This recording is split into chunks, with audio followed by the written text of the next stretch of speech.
Happy Thursday. Maybe. I don't know. I might have been cut off there. Happy Thursday. I'm going to say it again. Happy Thursday. Everybody. Hello. Hello. Hi. This is the pre-show. I have on some distinguished... hang on. I have to look this way because you are both on that side. So I have to shift some things around to make sure that when I'm looking at this, I'm actually looking at you. You look like when you're like dangling a string in front of a camera to get your pet to like take the pictures. It's like that. Yeah. Well, welcome back to the pre-show, Megan and Erin. Last time you both were on was together, never. Individually, Megan, I think last time you were on, we talked about what? SpaceX toddler arms. Toddler arms for SpaceX, yes. Yeah, grabbing that rocket out of the air. Thank goodness no one affiliated with SpaceX has been doing anything remotely controversial lately. And then Erin, I don't remember the last time you were on. It's been a few years. I feel like 2019. It was 2021. Okay. Don't ask me why I know that, but I Okay. based on where I was living, I know it. Okay. All right. You know what? If there's one thing that I have learned about Erin in the last few weeks is that this woman has a seriously amazing memory. Thank you. It's like unprecedented what this woman can remember. It's amazing. Don't panic, Nick. Well, no. Why would I panic? I know you told me a lot of stuff. I'm nothing but kind to you, and I hope your memory would remember that. I'm gonna see if you can remember before I have a chance to look it up. So that's what game we'll play right now, and then I'm also gonna look up the topic. Do you remember the topic? Oh. Ooh. Okay. I think we talked about AI. Oh shoot! All right, hold on. Here we go. Ah, yes. May 20th, 2021. It's been almost 4 years since you've been on the show. I'm worried about the date. We were actually talking about cave syndrome and how COVID-19 helped people, or not helped people, but was sort of socially isolating people. That's right. That's what you said. It was May 20th. Well, it was recorded on May 19th. We published on May 20th. That's funny. That was exactly a year before I got married. Oh, wow. Yes, because your name in our database is still your maiden name. Oh, that's okay. We got to update that after this episode. All right. Well, hey, I did not ask either of you before the show. Are you okay with this? Because if not, I can take that away real quick. It says be a live caller. Oh. Sure. Are you okay with live callers? Okay. Well, if you're watching or listening to the show, if you'd like to be a live caller, you can join right here. There will be a little private chat that you can reach out to us once you're in to tell us what you want to discuss, and we'll find a good way to segue you in. Or if you have questions, as the title of this thing, wherever you're watching, it's so weird because I look in a different place, but to you watching, it's probably right down here. We are talking about South by Southwest. These two wonderful ladies are going to talk about their experience today, and we'll do that when we get to the show. But if you have questions about South by Southwest, and specifically like human factors, human-centered design, UX, all that representation at the conference, that's what I'm going to be focusing on today. But we're going to talk about the whole thing. So if you have questions about what it's like at South by Southwest, leave them in the chat. Or once again, you become a live caller here and join us on the show. We'll get to all that. But this is the pre-show. We're still warming up. So what's been new in everybody's lives? Erin, you said that last time we were on, this was a year before you got married. So you got married. Congratulations. How's that? It's great. and I were together 7 years before we got married, and this will be our 3rd year of marriage, so we're good. 10 out of 10, no notes.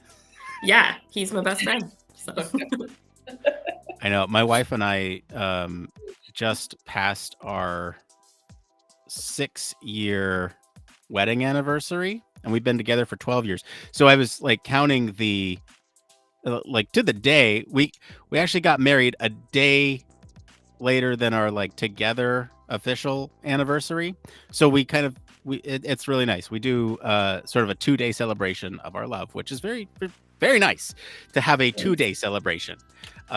Most I don't want to say most. Some men can't even remember one, but we have 2, and I really appreciate that. And one sort of important milestone that we just overcame was we've now been married longer than we've not been married. Yeah, it is a big one. Mm-hmm. And so that was fun to pass. That was just earlier this month. That's what's going on with me. Last time since I've been on the show. Megan, what about you? What's been going on with you? I'm still completely single, so there's that. Do we need like the? I don't have any love updates, but I do love my my kids. They're doing great. We are in the final stretch of senior year for my daughter, and which means it's her last soccer season, and lots of first lasts is what's happening. And graduation is, she's got the countdown already set. She knows exactly how many days until she graduates, or how many days until school's done, how many days until she graduates, and then how many days until she moves to school. So it's all set, but she's all ready to go off to college, and has been working out with her college team already and doing cool stuff. So she's excited about that. And then my son is like hardcore into robotics now. He got invited as a middle schooler up to the high school competitions to begin participating. And they have now, in their last 2 competitions, they came in 2nd place, and then they made it to the semifinals this past weekend. So a bunch of little 14-year-olds are kicking some 17 and 18-year-old butts. Kind of cool. Just that, because I heard more details about this when we were at South by Southwest, but he played a very important role on that team. He is. He's their programmer. Wow. And it's legit. It's First Robotics, which is, that's sponsored by Lego. That's who, kicks it all off. But these robots that these high schoolers, middle and high schoolers make are massive. They're 150 pounds. They're 3 feet by 3 feet, and they can extend up to, like some of them extend up to like 7 feet tall. They're huge. And then they form alliances in their matches. So there's 3 teams competing together against the other 3 teams, and they have very specific goals in the match, but they can also like play defense and try and prevent the other teams from, getting the points that they need to get in order to win the matchups. And it's really intense. So I'm hearing a couple of sports jargon here: match, points, play, teams, alliance. Is this like BattleBots, or is what sport are they playing? It's very much like BattleBots. And I will tell you, the first competition was not like, every robot was a little bit slower. There wasn't as much defense going on.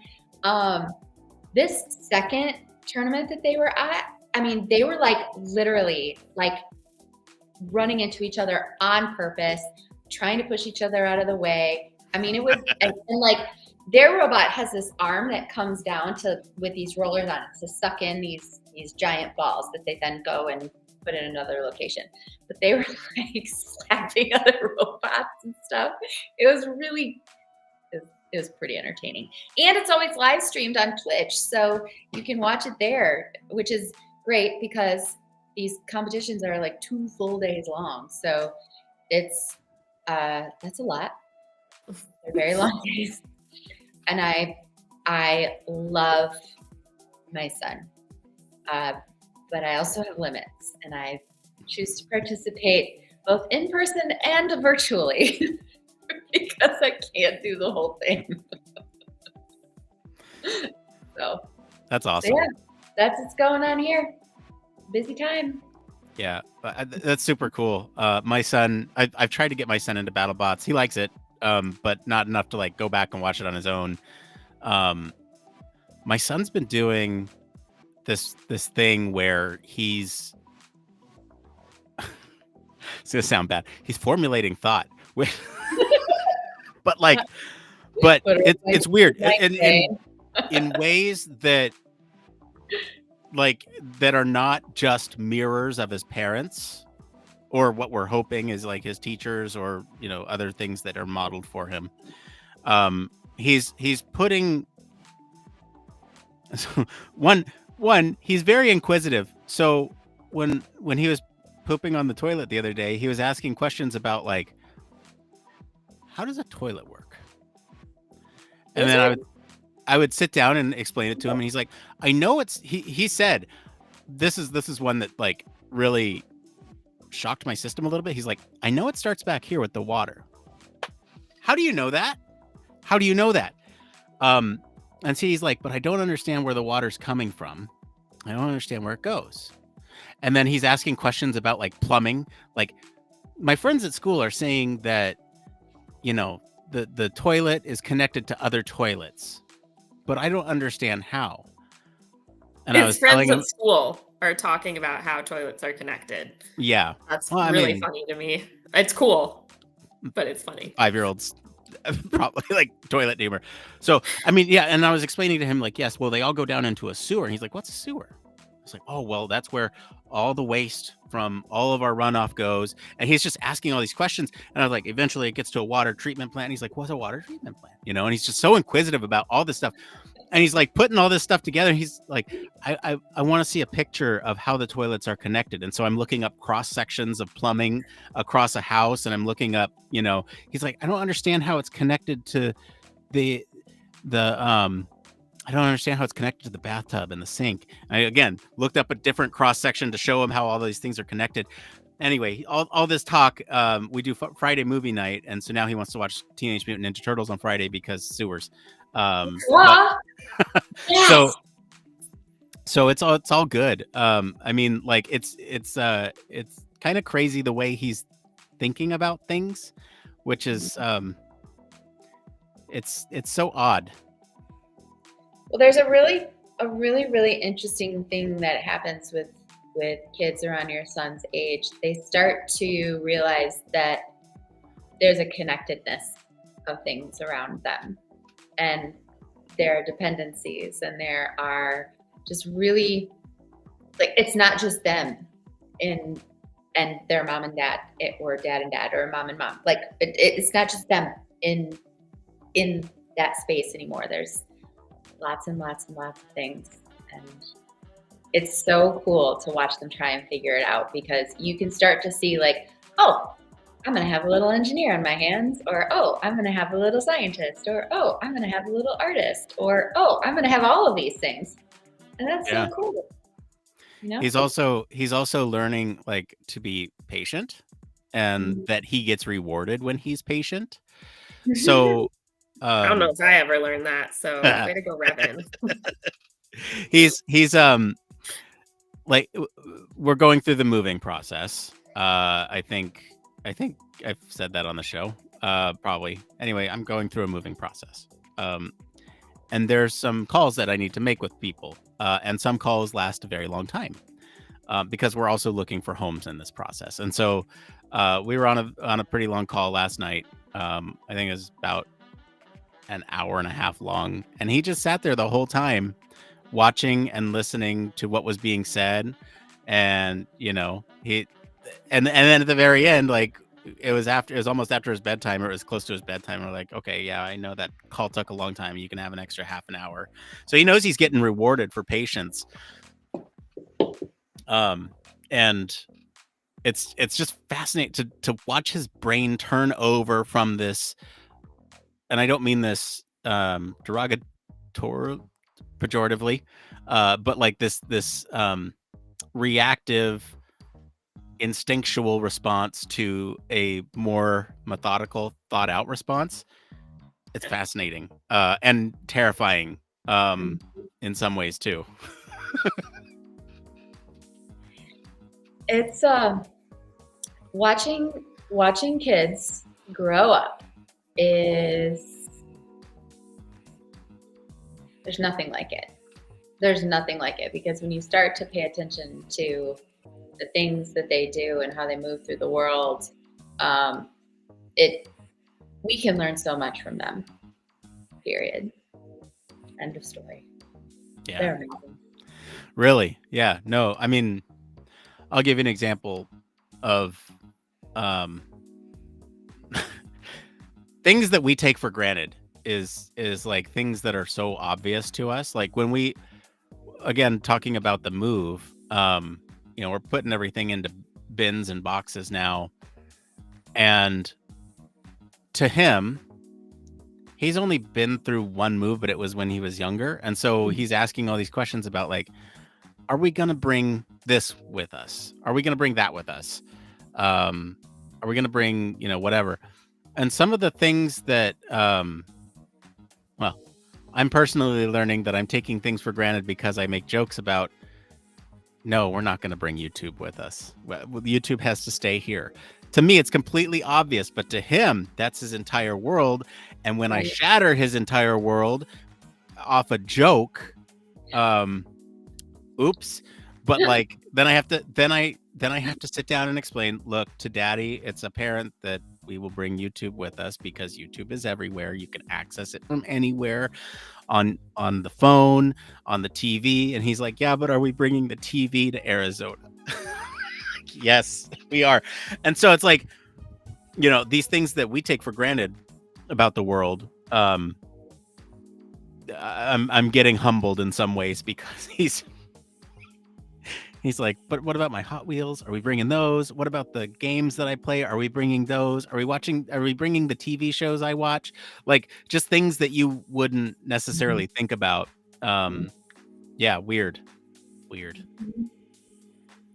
Our oldest niece, so I have a niece and two nephews, and the oldest one turns, I think, 7 this weekend, and so we're gonna go see her.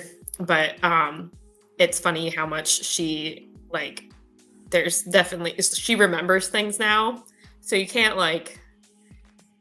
not that we should have been doing this when they were younger anyway, but you can't really just distract and change the subject now. If you say something, she remembers. She's going to bring it up next time you talk, and she has 500 background questions, which I think is a good thing. I love that she's super inquisitive. She's super smart, and is always asking stuff. But yeah, it's no, you can't just lie to get out of that moment anymore. Mm-hmm. Yeah, guilty. We tossed one of his rugs that had the car that you can drive cars on. Mm-hmm. And then in a moment of I don't want to deal with this in this moment, I was like, why don't you go play on your car rug? Oops, we don't have that. So then I had to promise that we'd get another one when we moved. Oh no.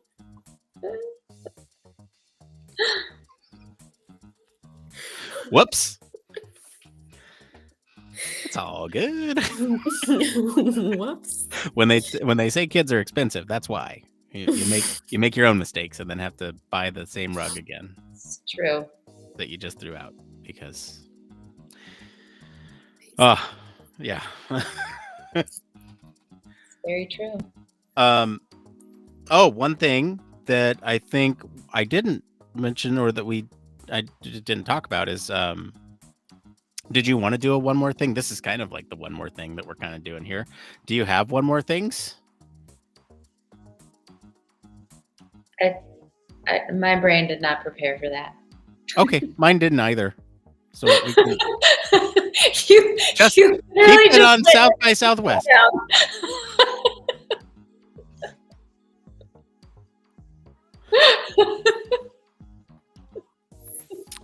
Watch We could just wing it, I guess. watch an entire You're panel winging it just too. completely brain glitch live. It's been a cat rodeo kind of day. I mean, we can just continue.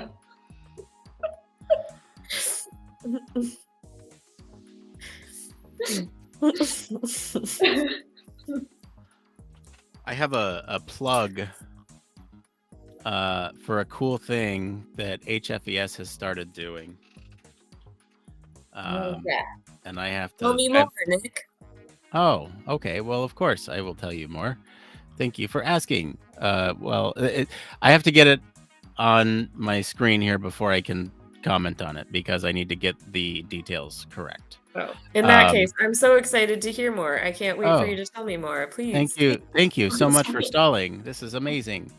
Well, I'll go ahead and spin a little bit while I'm trying to get there. But basically, if for those of you who are watching, if you're unaware, HFES has recently launched a new community. They have their whole HFES Connect portal, and I guess I could screen share. We're in the pre-show, so it doesn't really matter. And Nick, for people who do not know what HFES stands for. Good call. Yeah, Human Factors and Ergonomics Society. I take that for granted because we talk about it a lot. But this is a public community where right now you can get to Human Factors and Ergonomics in the news. So there may or may not have been some selfish pushing behind the scenes from people who rely on news stories to do podcast episodes. To get this, but this is a really valuable resource. There's other reasons for this existing. So not just my own selfish ambitions here, but there are other valid and actually really good reasons to have this out there publicly available. So if you are even not an HFES member, you can sign up and take part in this. And so you can see here's the sort of discussion. It's really great. Were human factors to blame for the North Sea crash? Look at that, 3 days ago. How crazy is that? So then obviously you can come in here and check out what people are saying. So that's my plug for human factors in the news. Human factors and ergonomics in the news. Looks like the community itself, it's fairly new. I think it's only like a week old or something. Only has a few members, so let's give them some love by joining that and posting, because we need news stories, content. I feel like for all those teacher friends listening, man, that'd be a great starter for class. Oh my gosh. Oh, hey, yeah. Me pretending I have teacher friends. I am a teacher, but that doesn't mean I have friends who are. Hey, you know somebody, two people who were directly involved with making sure that Human Factors and Ergonomics in the news was a channel that people could go to. One of them is a teacher friend. Yeah, I've sent this podcast to her several times. Hi, Kelly. Hi, Kelly, if you're watching. Hi, Kelly. Kelly's not watching. She will now, because it's going to be in her inbox tomorrow morning. At least that clip. Yeah. I always feel not weird. I always feel at a loss for sometimes topics when the topic of discussion for the evening's episode is so interesting. Mm-hmm. Because I just want to talk about that thing, and I'm like trying to talk about anything else that's not that thing. Like I really want to talk about South by Southwest with both of you, and we will. We'll do that in 5 minutes. But I'm always trying to figure out what's a good banter topic to kill time here in the pre-show. Not for the sake of killing time. Well, speaking of teaching, in my class today, and if you know where I teach, no you don't. Right, we had mental health day, and I brought Bean in, and she greeted all of the students and accepted their pets, and paid very close attention to my lecture on sectional views and engineering drawings. So she was with me today. That was kind of fun. Aww, that's really fun. Yeah, they were super excited.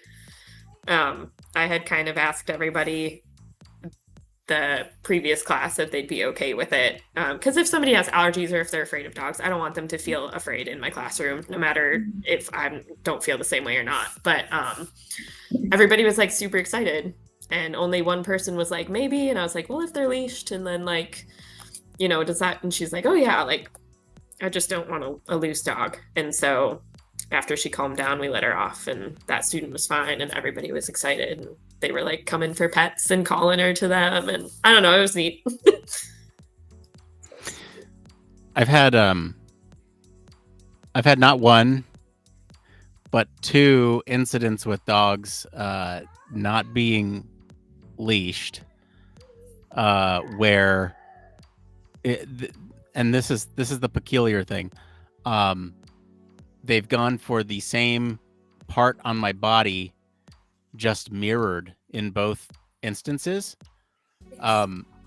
Years apart.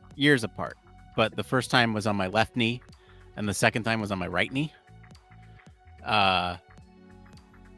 And I don't know why I brought that up. Just that like feeling safe and secure in a classroom is important. And if somebody were to ask me if a dog could be in a classroom, I would say yes. So like even people who have been bitten in the knee twice by dogs. Yeah, I try and be really careful about too, because like in the classroom, I'm technically like a position of power, right? Like I don't.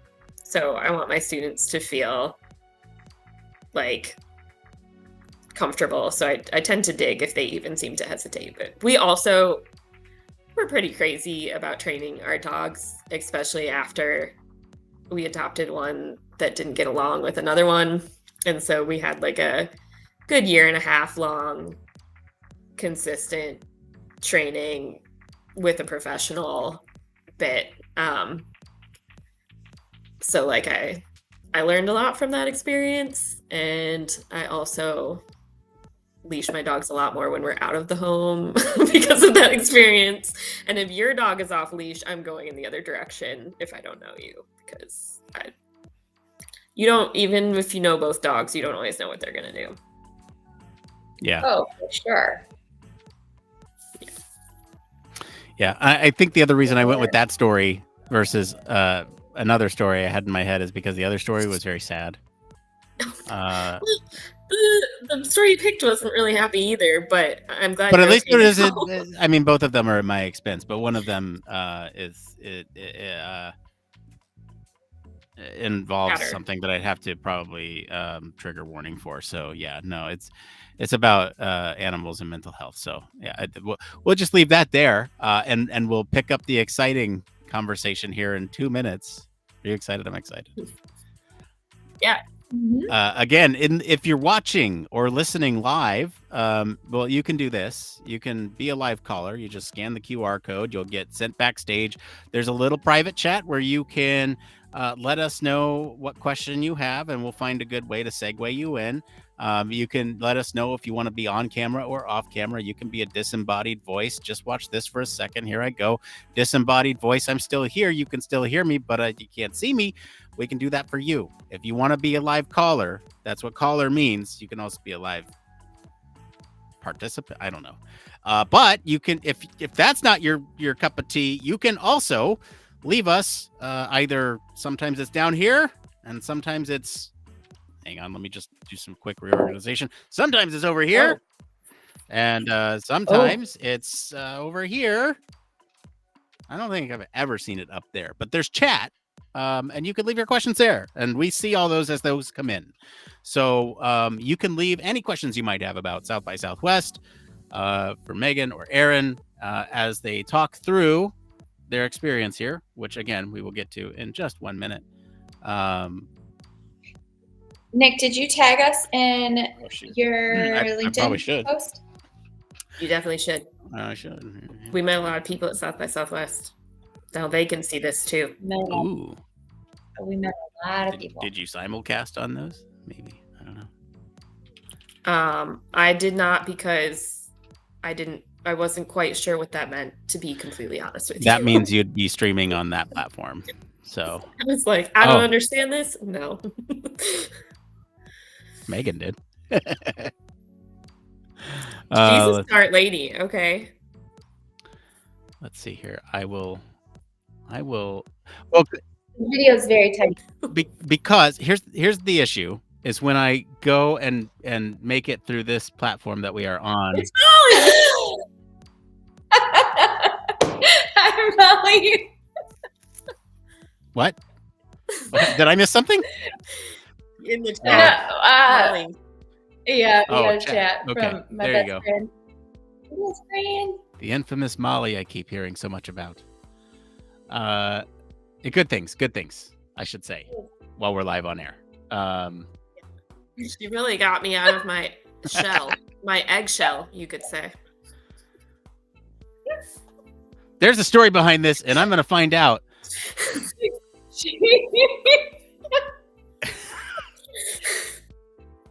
Erin, we just wanted to scramble your life up a little bit. It's okay. I'm always looking at the sunny side, looking up. All these egg puns. All right, we'll be back with more egg puns. Wait, first off, are you both ready to do this? Oh, yeah. Yes. Okay. Hang on, I'm not. I should probably bring up some show notes or something. So I have a script. Hold on. Show notes. Oh, nope, wrong browser. Won't remember my history. So I probably want to do this one. Yeah, this one's probably fine. Let's do show notes. Okay, I'll just find one random one and turn it into this week's. It's just for the intro and the outro because I don't know what I'm doing here. I don't even work here. I'm just a volunteer. Nick, we don't do negative self-talk in this podcast. Yeah, my therapist tells me not to either. Okay, well, we'll be right back after this short little fun intro clip.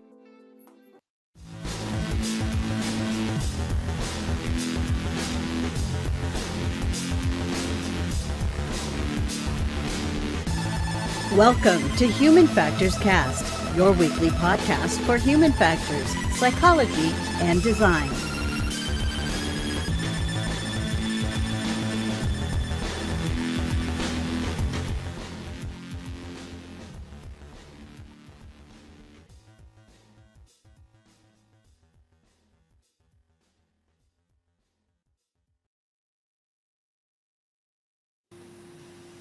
Okay, I just killed the rest of that. My lipstick's looking pretty. Hey, everybody. Welcome back to another episode of Human Factors Cast. This is episode 307. We're recording this episode live on March 20th, 2025. I'm your host, Nick Rome, and I'm joined today by Meghan Michaels. Hello. Hello, and Erin Gustafson. Hi. Welcome, ladies. Barry couldn't make it today, but we have a really exciting show for you all. We're going to be talking about South by Southwest. It's a conference. Maybe you heard of it. It's kind of a big thing. If you're not Erin, maybe you've heard of it. But we'll get into all that and more. Don't really have a whole lot of intro for you, so I think we just jump into it. What do you say?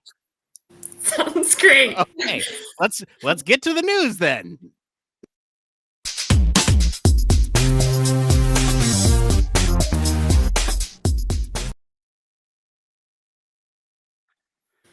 Been gone a month and I can't even run my own show anymore.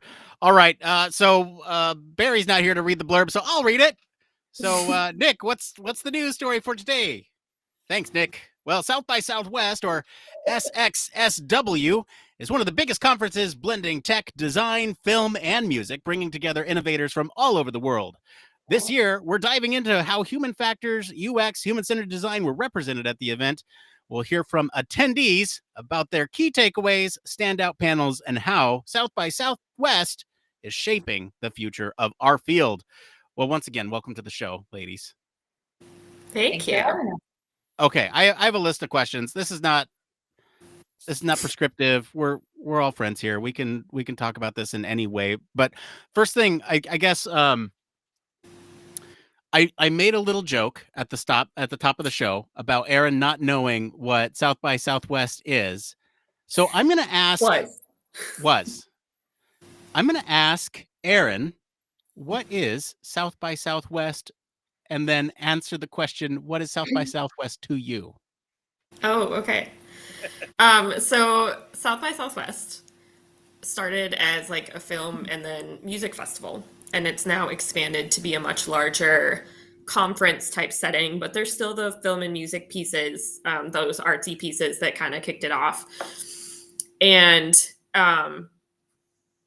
it's really like a huge meeting of the minds. If there's something that you want to understand further, connect with people on, like, it's happening there. It's crazy how much they fit in. And there's several different tracks.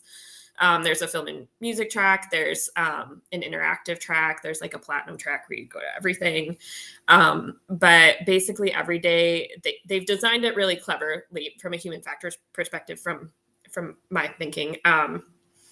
They've kind of blocked off, there's like main times. So like there's like 10 a.m., 11 and 11:30, and then like a 12 and like a 2. And that's when most of the sessions take place. And then you can kind of pick and choose each day. There's an overwhelming amount of options, way more than the +or-7 rule that we should have. But there's so much to do. But then you can kind of narrow it down. So each day is no longer overwhelming. Just the choice of what you do that day is.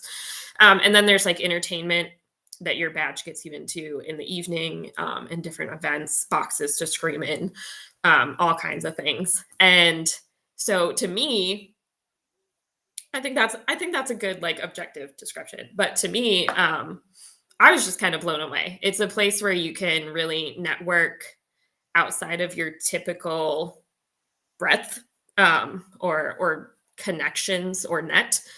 I met a lot of people with Meghan and Molly over there in the comments, that I don't think I would have gotten the opportunity to run into otherwise. At one point, I was a room away from Ben Stiller. I met Missy Pyle. What? Is that your claim to fame? No, I think meeting Missy Pyle was probably that. She gave me her blender bottle. I traded an empty notebook for her blender bottle, playing the trade game. And then my claim to fame is probably my relocation of art from that weekend. If you met me, you've seen the videos, you've heard the story. You probably sent me a picture of a balloon. I should probably try to look that up here while we're talking. Maybe. But it's just like, it's a huge melding of ideas. And you have access to, I think, circles that you wouldn't normally have access to. Yeah. And Meghan, you have a little bit of a different relationship with South by Southwest because you're actually there as a moderator. Yeah. So, I mean, Erin really hit the nail on the head in terms of the bringing together of so many different industry types, right? So you've got media, you've got tech, you've got government, you've got, film and music, all of these different things. And so you literally are in a space with people that you wouldn't normally ever be in the same space with. And so as a result, when you're walking around, you've got like the typical conference setting in a convention center where you've got sessions being offered that you can go and listen to or participate in. It's a workshop or it's a book reading, or you can go into like the giant rooms and you can learn about reverse extinction from Colossal. Lots of options, but they also have these individual installations all over the city where companies are, taking over full buildings for a few days at a time. And within those buildings, they're offering their own focused learning, networking, events, all that kind of stuff. So you've got all these multi-layers. Now, one of those big main events that occurs at South by, which once you've gone to South by Southwest, you officially can refer to it as South by, Nick. So you have to do that now. But as soon as you've gone, one of the things that happens there is it is a networking mecca. not only for established businesses, but also for startup companies. And so one of the big events that they have there is a startup pitch competition sponsored by South by Southwest. Lots of, like I said, lots of those like houses, those installations, those companies might host their own like small startup pitch competition, but this is the big one.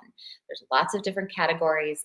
We're talking over 60 different startup companies that have that applied to be part of this, and they go through months and months of mentoring, coaching, preparation, and it takes on lots of different forms in that process. These startup companies, depending on the category that they're in, they they get paired up with a one-on-one mentor who meets with them. They to practice their pitch, they create a video with their slide deck that they're going to do on stage, and then they submit it. And that was my role. I was a video pitch coach, so I would receive the videos, and then I would provide, based on a rubric, I would provide them feedback on, have they hit all their components and elements of, of their pitch, like what solution are they solving? What's their revenue model? What goodness are they adding to the world with the work they're doing? And so this would kind of go back and forth for a few months.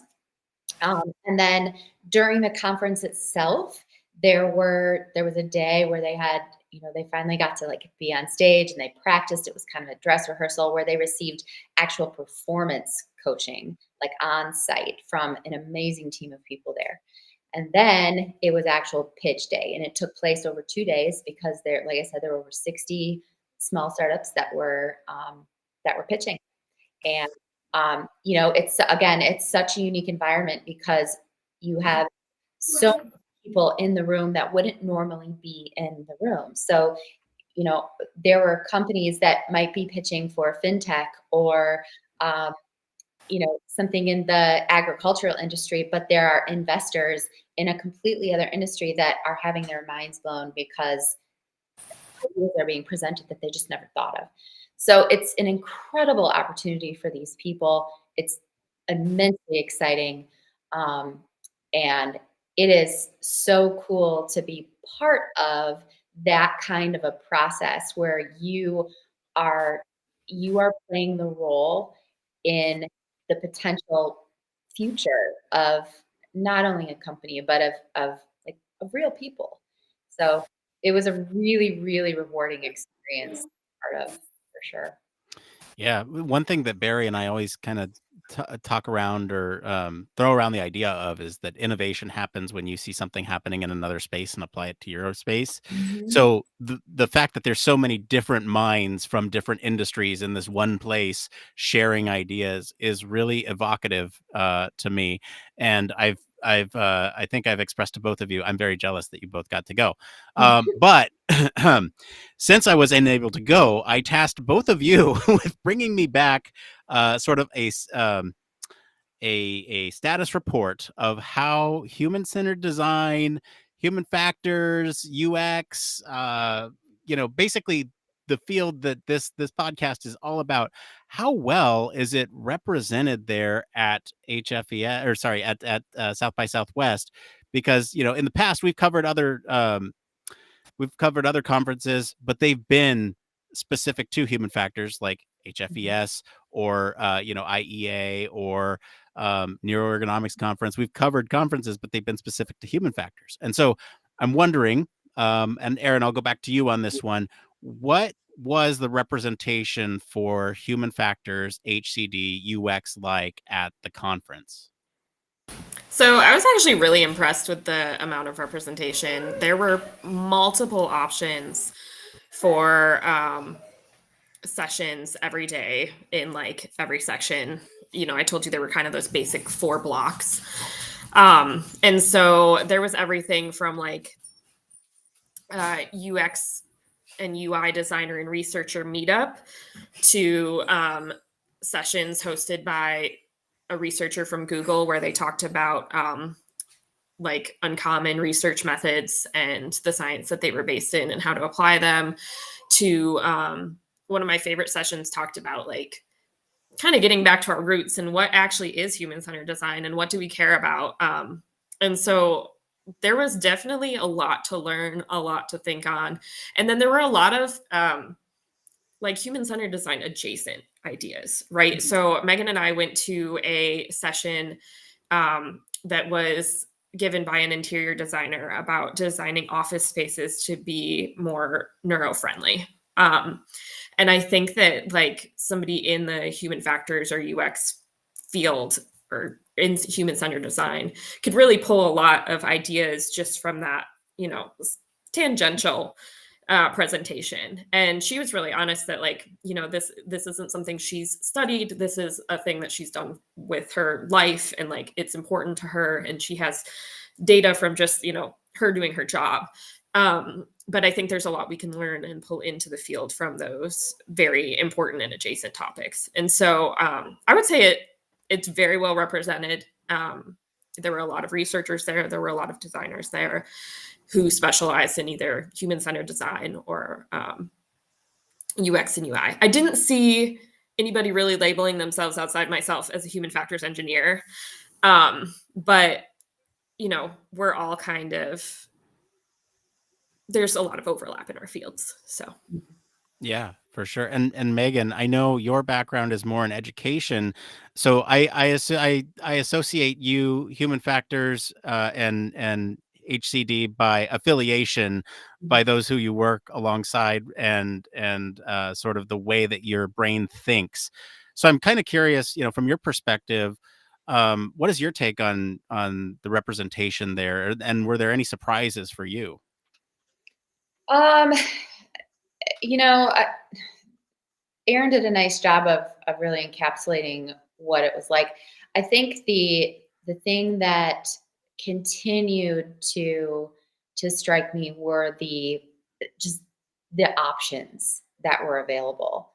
Um, and when we think about how do we ensure that we're meeting the needs of all of the people that we're, you know, that we're trying to serve, it's not just about you know, it's not just about topic variety, right? It's about how you're going to be receiving that information and interacting with that information. And so you've got the full spectrum of like full on just I'm going to sit and listen, right? To like the ability to they had mentor sessions, they had full on workshops, they had full interactive experiences where you could like fully walk into um, the experience. Like there was I wasn't able to go to it because it was the day after we left, but literally it was a session where the whole space was a giant bathroom. Did you see that, Erin? Yeah. So you could, and it was all about various ergonomic structures and ideas of the future of bathrooms and where they were going, which is hilarious and awesome. But you know, you can have the best conversations when you're immersed in that space. So really, really speaking to all of the different ways that people are able to process, connect, and then apply what it is they're learning and experiencing to make it their own and then share with others. And I think really that's one of the biggest and most important takeaways of South by is that you're taking away the goodness that is there, and you know, you're able to embrace if you are able to, and Erin and I talked about this, there's two ways to approach a conference. There is the I'm going to plan every minute of the day, or I'm going to plan to not have a plan. And when you do that, it allows you to do what Molly just said, intentionally embrace chaos, because there is a lot happening. I mean, literally, we were walking down the road and there was a random thing for the Love is Blind show, and the cast was out there taking pictures and people could ask questions. And then we turned the corner and Erin saw a marching band followed by 20 dudes in assless chaps walking by. And then we turned the corner and there was a soundproof box that you could go into and scream and have a competition with who could scream the loudest. And there was, so there was a decibel meter in there. So like no connectedness, but fully connected all at the same time. So what do you take away from that? People get to be people, and that was pretty cool. That is cool. Erin, I want to go back to something that you said that kind of ties into a comment here that Barry is now showing up fashionably late in the comments. Even though he can't be here tonight, he's still here on the comments. So thank you for your comment, Barry. He asks, is human factors not just fashionable in such an environment? Now, you said that you were the only one wearing human factors engineer on your badge. But like, did the term human factors come up at all while you were there? I don't want to definitively say no, because like, based on the sessions I chose, and there were times when I chose between multiple things that were relevant to our field, right? So I was the only other person I saw with that label. But I'm sure that there was someone else there that identified as such. And I don't think the greater field in general, right, when we expand to include how psychology affects design in whatever way that is, UX, UI, research design, human-centered design, whatever word vomit we want to use, which, hey, maybe somebody should figure out what all those terms really specifically mean. But maybe submit a paper. Oh. Yeah, maybe we should submit a paper. But the topic was taken seriously, right? Like one of the presentations that I went to, I was actually really impressed, because as somebody who's really serious and identifies more with that human factors term, like I think those of us in the field associate a little bit more rigor with human factors. And so I'm always kind of like got my ear out for, but where's the science, right? And one of the sessions that I went to on like non-traditional research methods really talked about like how the methods were based in science, and their first tip for if someone was going to apply non-traditional methods was don't make shit up. They're like, we got this method from looking into this research, there's like papers that back it up, and now we're trying it in practice, and it's not common, but like people have looked into it. Like, don't just randomly do something and say it's going to work when you're already in the study. Like, by all means, try something, write a paper on it, but like don't apply the data before you know the data is valid. So no, I don't think it was just fashionable. I was pleasantly surprised and impressed actually by how much thought went into those presentations, and they weren't just buzzwords. Yeah, everything that we saw there was always data associated with it. Mm-hmm. So it wasn't lip service in any sense. That's good to hear. And so, Erin, you were bringing up some of the panels that stood out to you. Meghan, how about you? What are some of the panels that stood out to you, and why? I went to a pretty wide variety. I did spend some time going to some defense tech type experiences to learn about SIBRs and dual use technology and things like that, because that's our field. So I did that.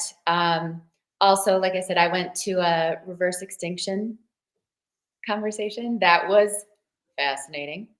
Shout out to the woolly mouse. Mouse. That was very cool. I spent a lot of time at the pitch competition.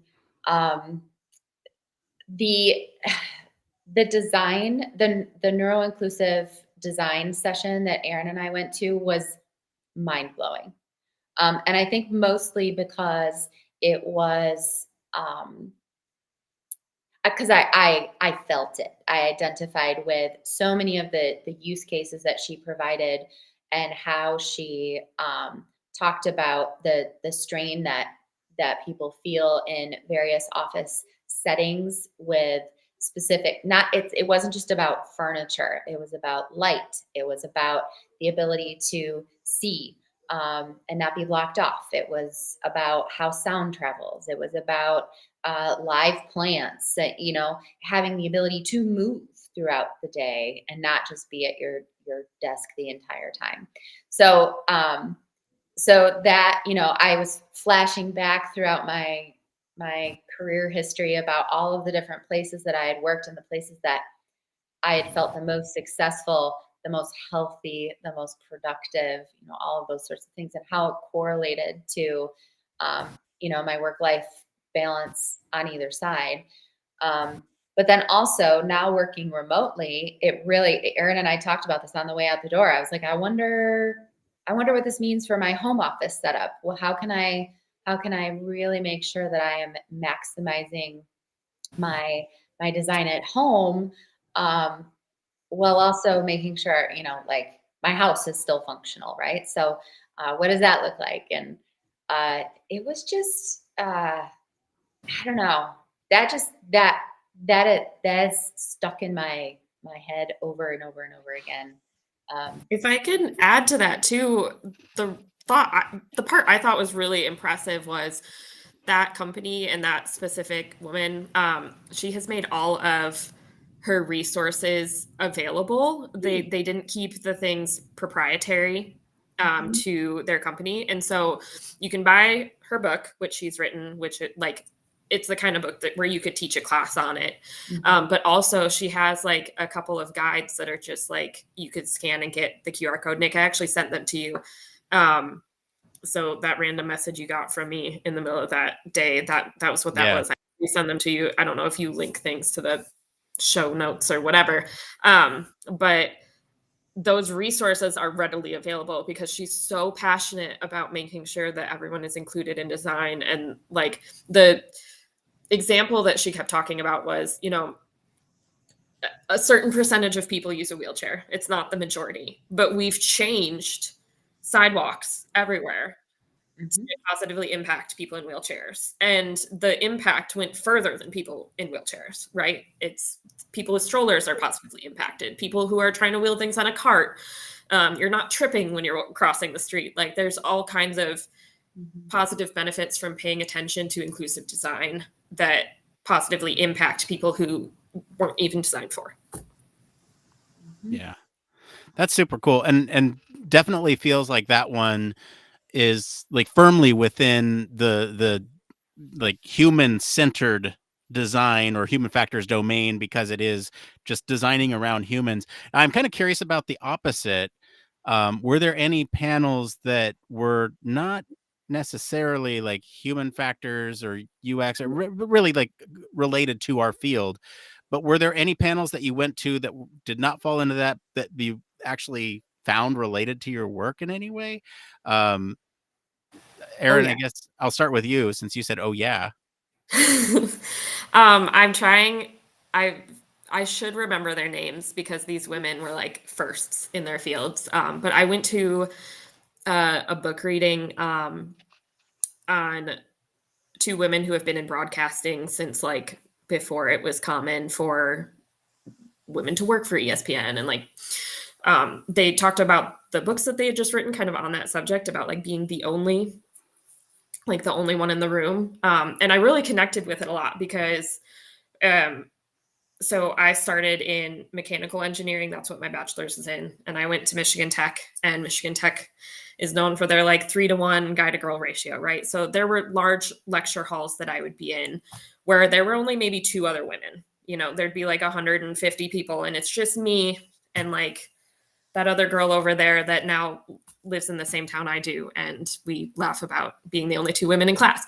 But so I really connected with their stance of like being the first, not knowing who to talk to about that experience, not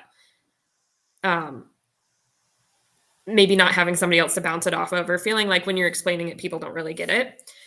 And they were talking about how you can kind of use that as a power, use that as a gift. And honestly, I watched them do it as a guy that really was not asking a question, got up and just started talking about himself in the question session. So they very carefully navigated out of that. But they were just really talking about how, being the only person in your field can be a positive thing, and learning how to work through that, learning how to advocate for yourself and advocate for maybe what you can bring to the table. And then also learning from others and sort of finding your allies in those situations. And so it really made me reflect a lot. I think as UX, UI, human factors engineers, sometimes it's more common than not that we're the only one of us on a team, right? And especially in some of the places that we work, sometimes we're advocating for our work. We're advocating for the user. We're advocating against maybe the easiest engineering solution because it doesn't include the human. It's not as usable, right? And so we can be at odds a lot of times with what other disciplines really hold dear. And so that combined with like the previous experience of kind of being the only girl in the room, I really connected with that talk. Anderson is her last name. I really wish her first name was coming to me because I feel like she deserves a shout out. But she still works for ESPN. Erin Anderson. So what? Erin Anderson. Anne Marie, I think it is. Let me look. Oh, look, I'm pulling it up. Keep talking. Yeah. Yeah. So that was really, really good. And then I also got to listen to Brene Brown. And that was really cool. She was actually on a tennis podcast, which I played tennis in high school. I don't know a lot about tennis, guys, but so I didn't recognize the big name in tennis, but it was very exciting that he was there too. I picked up on once but she was kind of talking about sports psychology and some of her different work. It was a little bit of different light on what she researches, which is very closely related to human factors, in my opinion, because it's all about, performance and kind of believing in yourself and how you navigate in the world. And so that was really awesome to listen to. And their responses and question and answer session was really cool. People asked about losing a loved one, about how to take the next step in their career. And they had just really good, solid comebacks where it was clear that it's up to you, but here's an idea of how you might frame it, that I was really impressed with. Mm-hmm. And then, there's so much, even just screaming in the box. It was, I think, okay, so I'll add to that, but it was Anne Marie Anderson, and her book was called Cultivating Audacity. Yes, I was right, Anne Marie. All right. Thank you, Anne Marie. But I think what is so cool about South by is just the ability to have your own human experience, right? The Scream Box is a really great example of that. I can't tell you how many times it was there for a couple of days. I cannot tell you how many times I walked past it, and every person's reaction was the same. Oh my God, this is so funny. Then you watch them go in and they scream their heads off, and they come out and they look like different people. The release that they had. And it was the only place that they ever thought it was okay to do that. Someone gave them a safe space to let it all out. And that's powerful. That's really powerful.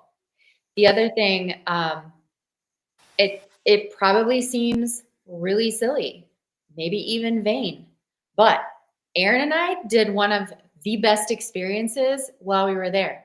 You know what they did? Outside, they're in a parking lot.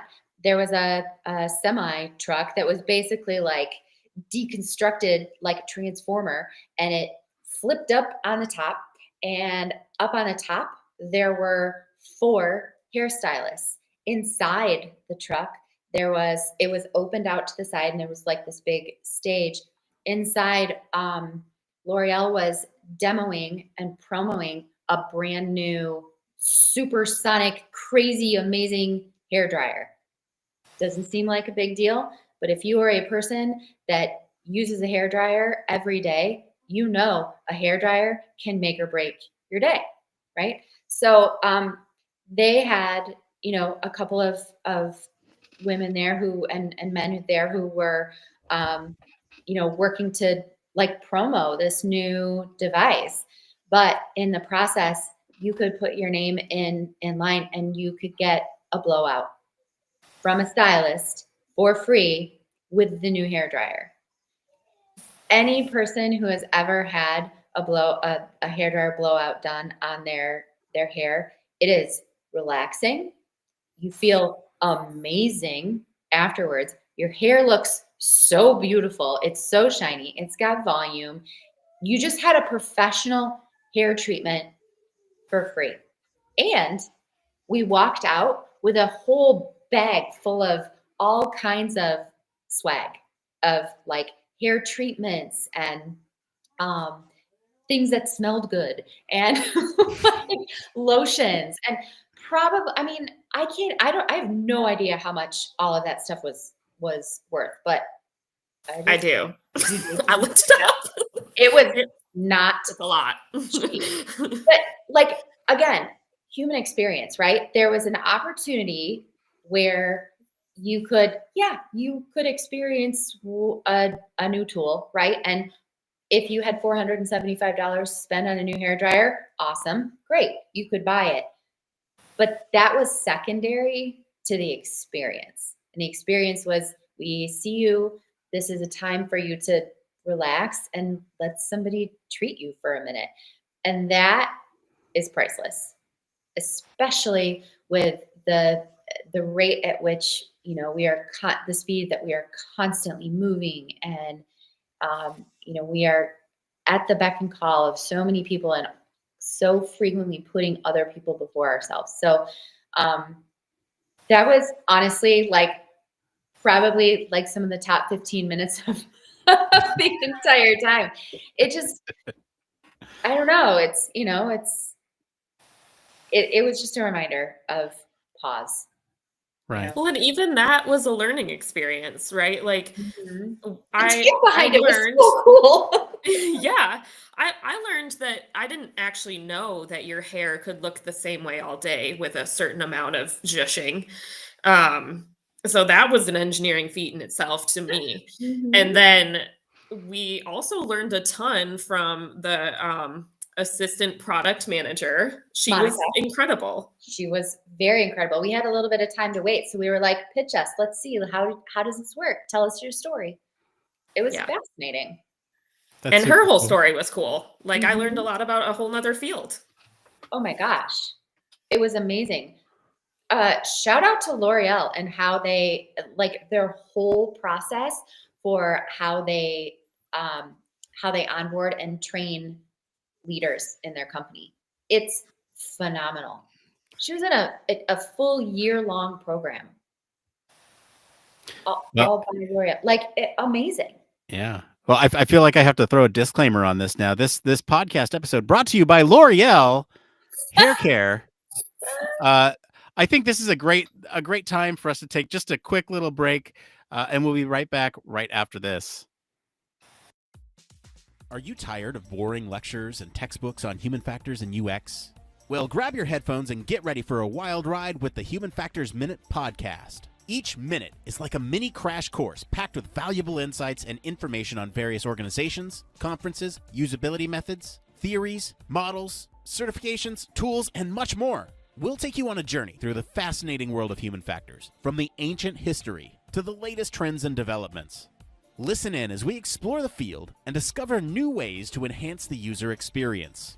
From the Think Aloud protocol to the critical incident technique, focus groups, iterative design, we'll make sure that you're the smartest person in the room. Tune in on the 10th, the 20th, and the last day of every month for a new and interesting tidbit related to human factors. Don't miss out on the Human Factors Minute podcast, your ultimate source for all things human factors. Human Factors Cast brings you the best in human factors news, interviews, conference coverage, and overall fun conversations into each and every episode we produce. But we can't do it without you. The Human Factors Cast network is 100% listener supported. All the funds that go into running the show come from our listeners. Our patrons are our priority, and we want to ensure we're giving back to you for supporting us. Pledges start at just $1 per month and include rewards like access to our monthly Q&As with the hosts, personalized professional reviews, and access to the full library of Human Factors Minute, a weekly podcast where the hosts break down unique, obscure, and interesting human factors topics in just 1 minute. Patreon rewards are always evolving, so stop by patreon.com/humanfactorscast to see what support level may be right for you. Thank you, and remember, it depends.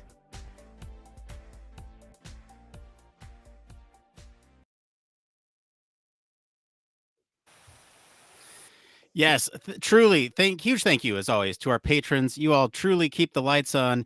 And special shout out to our sponsor, L'Oreal. Great hair starts with L'Oreal Paris. Whether you're battling frizz, craving deep hydration, or protecting your color, our expert formulas give you salon quality results right at home.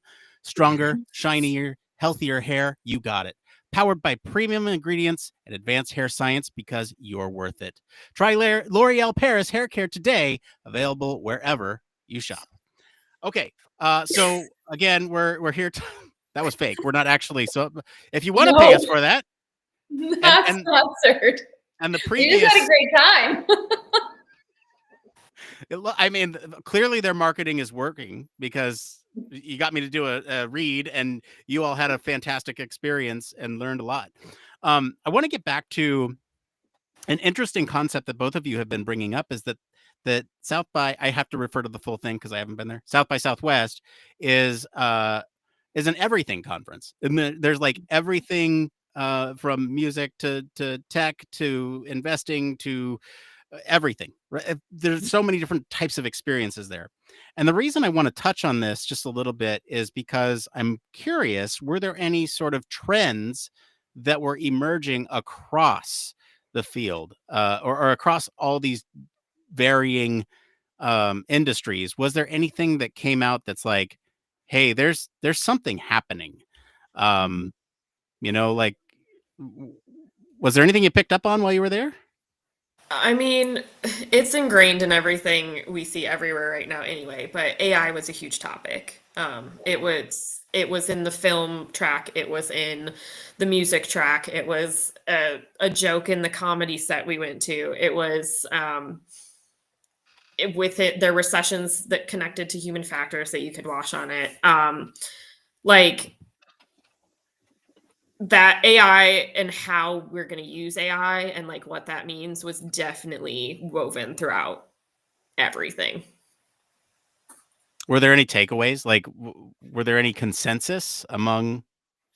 That's harder for me to answer just because of the scope of what I chose to go to and what I was super interested in. I leaned a little more into the human aspects than the machine while I was there. But I don't know, Meghan, if you had a different takeaway, but my main takeaway was just that like, oh, it's coming, it's here, everybody's trying to use it. Oh yeah. Yeah. I mean, it was, and especially in a lot of the defense tech sessions that I attended. I mean, I literally sat and listened to an entire panel that was all about AI. I mean, it is everywhere. I think the thing that I found interesting about it was there's a very intentional focus on the ethics around it and ensuring that the people that we are creating systems for that are embedded with AI, our safety is being considered, and the language models that are being used to build the databases for it. It's not just being thrown together, is what I'm trying to say. There's a really, really important human element that's driving it. That's interesting. Yeah, because I feel that AI right now is sort of this battle of tech trying to advance, but also trying to do it in the right way without any sort of regulation. So it's interesting that you bring up ethics as one of the key talking points, and it's encouraging to hear. I guess as we sort of round out the hour here, have a few more questions to sort of wind us down. I want to talk a little bit about sort of the unexpectedness of finding things that you weren't expecting. That's what unexpected means, I guess. So, so I guess, did you find any sort of what was the most unexpected moment? That's a better way to phrase it. What is the most unexpected moment that you had that was either thought provoking or just genuinely changed your outlook on something? I feel like I need to shout out Molly for this one. It was a pleasure to meet Molly. Megan and Molly have been friends for a long time, and she was sort of our South by guide there. And her careful mentorship as I rearranged an art installation that weekend really really has stuck with me. I think it stuck with a lot of the people that I met, and I would even go so far to say that maybe it even gave me a name. I think that like it allowed me to kind of put down my mark. That, and she also encouraged me to play the trade up game, and I mentioned earlier meeting like Missy Pyle, but if she hadn't have been kind of nudging me, well, really, and Megan too, but Molly seemed to have the ideas. Um, but I don't know. I think I've networked in a way that I never networked before, and I just really enjoyed a professional setting in a way that I hadn't before. So I would say the art reinstallation really stuck out most to me. Okay, hang on. I'm getting reports there was a missing balloon stand. Do you see this in the news? There's a missing balloon stand Cannot confirm or deny. from some hotel at South by Southwest. They're still looking. They're hot pursuit for the perpetrator. From a hotel? That doesn't sound right. No, it wasn't the hotel. Oh, okay. Well, It's must hard be a enough. different perpetrator. There were balloons all over the place. I guess we can tell that story at the end if you're comfortable with it and want to. Megan, what was the most unexpected moment for you? You know, I had a couple. I think that for me, attending the events in the evening where there was the really heavy networking that was happening, that was I don't even know how to describe it. You meet people that you just never expect to meet, people that you have way more in common with than you would have ever expected to have things in common with. Um, People who are kind, people who are funny, people who are brilliant, people who are launching brand new businesses and things you wouldn't ever think of launching. I stood and talked to this guy for a really long time next to a machine that was embroidering a handkerchief with my nickname on it, while he told me all about his augmented reality app that he had developed for phones, so dinosaurs could show up everywhere. Stuff like that, you know. And then the next minute, I was talking with, you know, vice presidents of companies and executive directors of various organizations, and you know, former officers of the military, and you know, like it's fascinating to me how many different people there are in the world, and how we all have our own unique mark that we can make. But when we connect with people in settings that wouldn't normally be where we would meet them, that's where just such wonderfully cool conversations can occur. I think especially being a woman in our field, and working, you know, we like to say like we're in the good guy defense stuff, you know, or I like to talk about how we work on the boring things that make the world go round, and if they aren't working, then the world doesn't go around. So um, it was so wonderful to meet so many other women working in defense tech, and hearing about their experiences, learning about making those connections so that uh, you we're broadening the web of support and raising voices and creating new opportunities. That stuff is just priceless. So for me especially, it was really about stepping outside of my comfort zone. I've known a lot of people for a long time. One of the things Erin and I talked about was one night we were sitting around a table, and there were a lot of pretty big time executives sitting at the table. And she was like, look at who's sitting here. And I was like, yeah, 5 years ago, we weren't like, all of these people weren't at this level yet, but what happens is when you develop connections with people and then you nurture them over time, 5 years later, 10 years later, you're looking at a very different setup at the table now. And, that doesn't happen when you just go and just shake somebody's hand. It happens when you go and shake someone's hand and you genuinely take the time to get to know them. One of my favorite things to say to people is not, it's nice to meet you, it's nice to know you. And that hits different, So it just was expanding all of those connections, and then even just in the last week since being home, continuing additional conversations with those people to really foster a future partnership of whatever. You never know.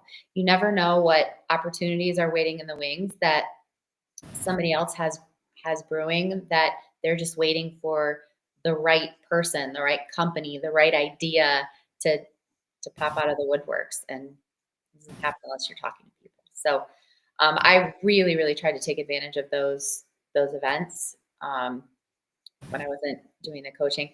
The coaching piece for the startups was so rewarding. It was unbelievable to see. Erin, how many? 32. I reviewed 32 different companies in my feedback, and the seeing so many of them present, and having gone from where they were initially to where they were on their pitch day, it was just, I felt like a proud little parent. They had just grown so much, but it wasn't just about the presenting. It was about these companies that were part of the program. They really did have an element of putting goodness into the world.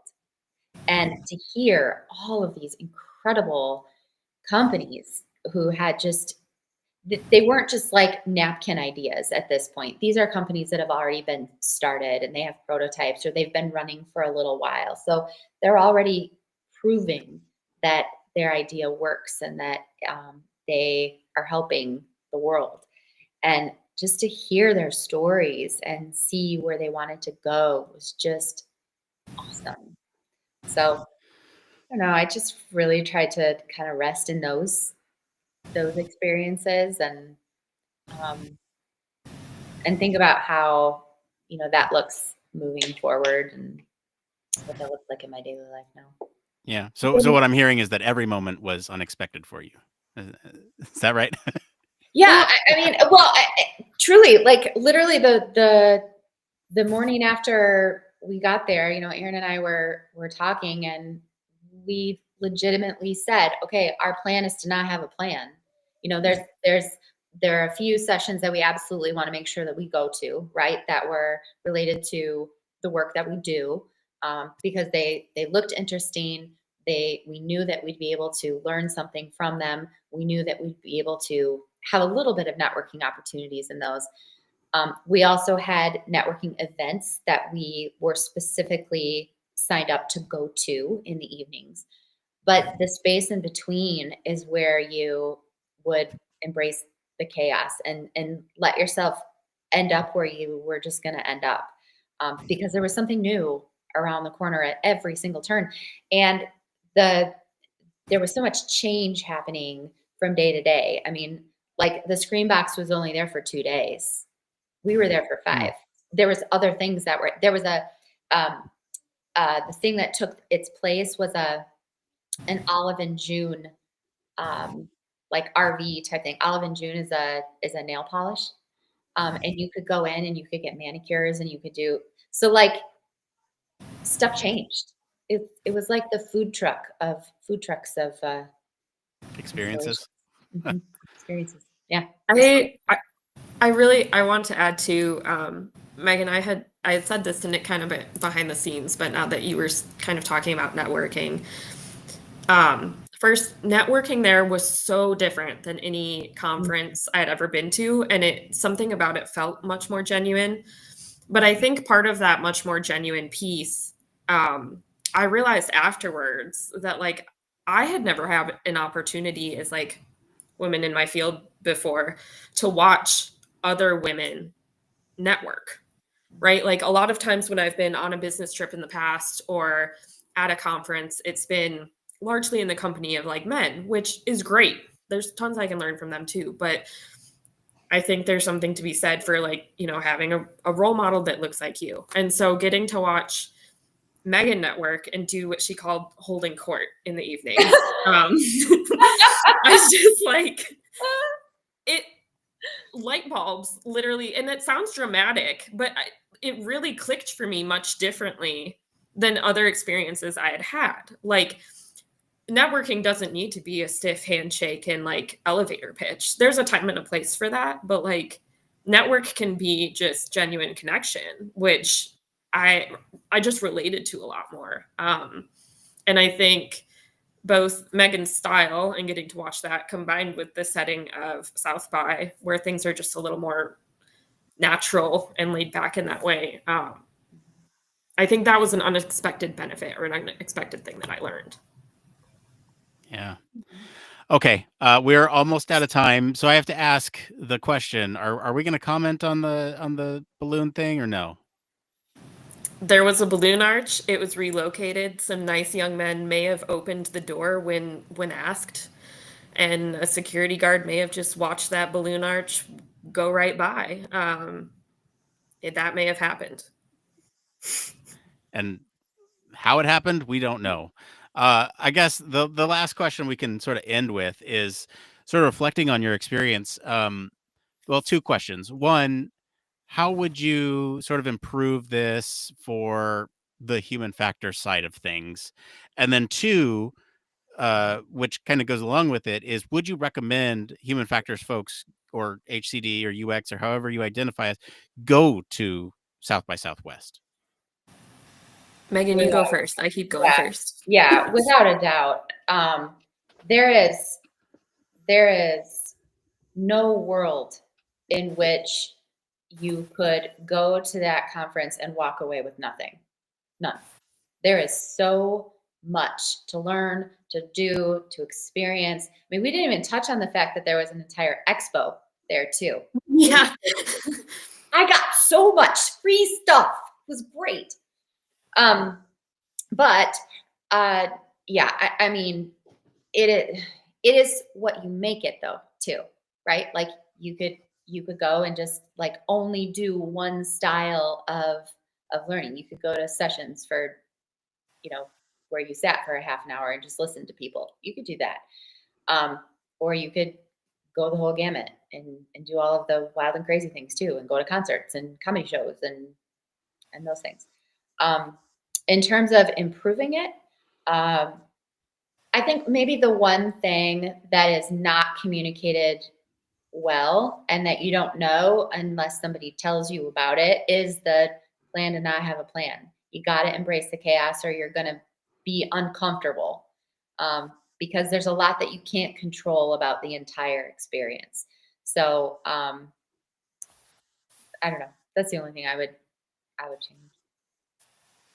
Erin, what about you?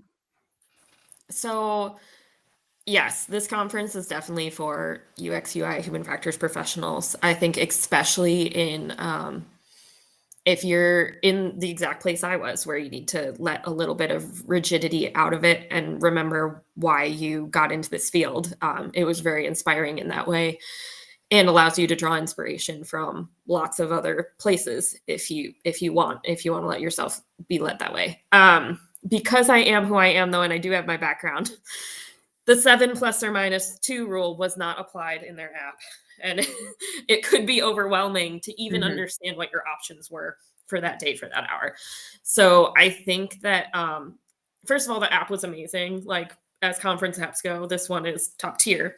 But I think if they were going to take this step further, maybe there could be some color coding or like to help guide you. But then at the same time, that sort of the different tracks. If you were like interactive or platinum or music or, but even those tracks are overwhelmed. Yeah. So on one hand, I think it could be good to kind of help you sort through things, and you can sort by like search for words or filters. But on the other hand, I do think part of South by is embracing the chaos. So I don't know if that would take away from the experience, but there being more than 9 options per hour was a lot. Gotta pick something to go with it. Yeah. Well, thank you both so much for being on the show. That's going to be it for today. If you like this episode and enjoy some of our discussion around previous conferences, you can go and look for any of those in our backlog, or in our back catalog, I should say, not our backlog. I'm still in work mode. Comment wherever you're listening with what you think of South by Southwest. Is it intriguing to you? Would you like to go next year? Can we get a press pass next year for the podcast? Because I'll go with you. I'd love to do that. For more in-depth discussion, you can always join us on our Discord community, visit our official website, sign up for our newsletter, stay up to date with all the latest Human Factors news. If you like what you hear, you want to support the show, there's a couple things you can do. One, you can leave us a 5-star review wherever you're listening right now. That'll help other people find us. 2, speaking of networking, you can tell your friends about us. That really helps the show grow. And 3, if you have big bucks like some of those investors down there and want to support us, you can do that on Patreon. As always, links to all of our socials and our website are in the description of this episode. Meghan Michaels, Erin Gustafson, thank you so much for being on the show today. Where can our listeners go and find you if they want to learn more about L'Oreal Paris Hair Care? You can find me on LinkedIn, Meghan Michaels. Same, Erin Gustafson. If you found her, you probably found me because we're connected. We are connected. We're also connected, Nick. Yeah, and if you found them, you probably found me. I've been your host, Nick Rome. You can find me on Discord across social media at Nick_Rome. Ladies, you know how this goes. At the end, we all say it depends. Thanks again for tuning into Human Factors Cast. Until next time, it depends. Excellent. Let's turn back on the music. Get that going. There we go. Okay. Yeah. Chill out.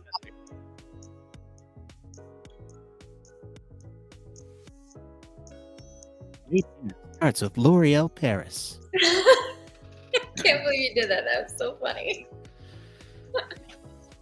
Are we still live? What's happening? Yeah, no, we're still live. Yeah, no, this is the post show. Welcome to the post show. Thank you for sticking around. No, this is during the main show. I tried to shut my mouth as much as possible because I wanted to hear about all of your experiences without too much of my commentary on them. And now I can kind of ask the less planned questions, and feel free to answer if you don't. Whatever. No, I'm really like.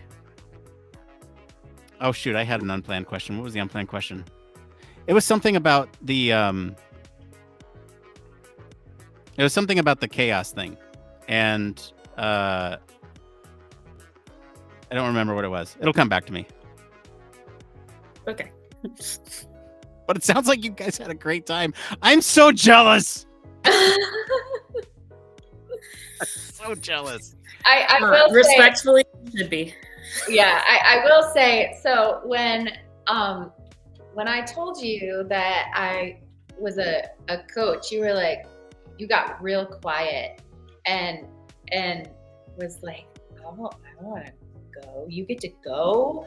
That's like what, so yeah, so for anyone who's still watching. So part of your coaching is volunteer. It's voluntary, but the way that they reimburse your time is you get a platinum badge, which is a massive deal. I mean, you literally, I could get into anything, the entire. So any music, film, comedy, anything I could get into. It's very cool. So you got that as a volunteer? Uh-huh. Yeah, and to be clear, the value of that is very, very good. That's a very good value for your volunteer hours. That's $1,165 for this year.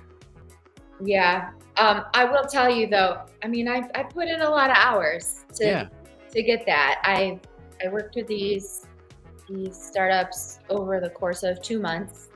I just wrote a post about it actually, because I got to spend some time with one of the startup founders. His name was Simon, and he had a company called Moss Refund. I think I told you about it, Erin. And it was just really, it was one of the companies I was really excited about seeing. He was one of the alternate winners. And so just a really, really cool human. And had figured out a way to help support the Hispanic community and those typically who are underserved in tax filing season. Figured out a way to help support them to more efficiently, effectively, and without language barriers file their taxes. And it's all through an app that he developed, and the slogan was, "It's as simple as uno, dos, tres."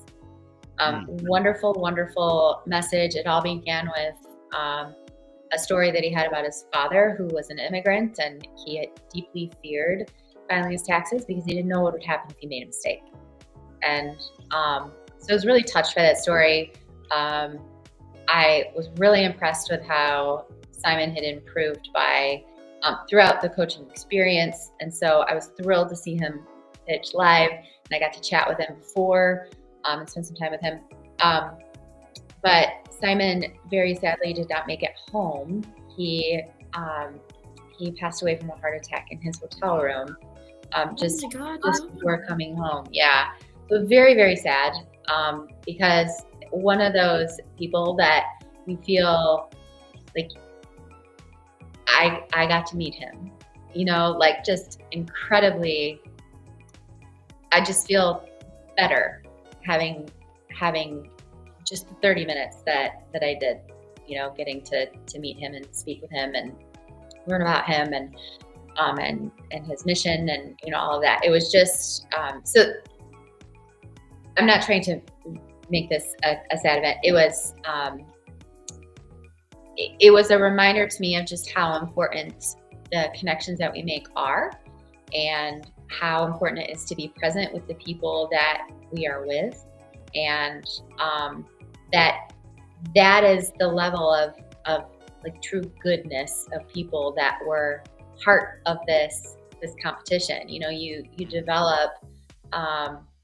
Like I said, I felt like a proud parent watching so many of these companies go up there and go from like super nervous in their practice sessions to confident and holding court on stage and you know, really effectively delivering their pitch for really wonderful, wonderful things because they're wonderful, wonderful people. So I don't know, it all kind of, you know, it was worth it. So the volunteering stuff that you volunteer for, I would say like that's kind of the whole vibe of all of the various programs that are happening there. So yeah, if you are going to volunteer, you're not just going to be wasting your time. You're going to be truly connecting with people in ways that you didn't necessarily anticipate. I'm so sorry to hear that happened. That's like crazy. You know, it was very weird. It was very weird, very sad,